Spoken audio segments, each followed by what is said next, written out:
Okay, there it is. All better now.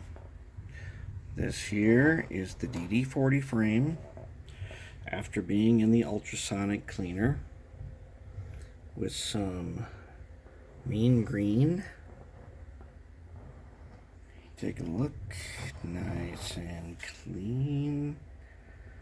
All that corrosion, the old paint.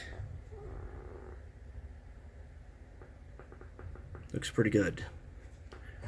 Check it out. Phosphor bronze bushing.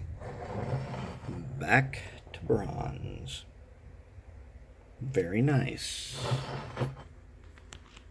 Now we are ready to do some stuff. Here's the front. We're going to get rid of this bracket. We don't need it. I'm not going to use it. This is where our motor is going to go. If there was two motors, this is where the second one would go. But we're going to use one. I'm going to put it right here. I'm going to do something with those fuel tanks. I am thinking right now to keep two separate tanks, but let's beef them up.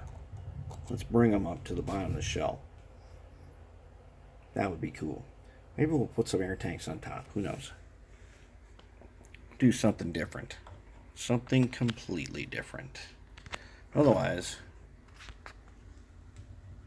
I think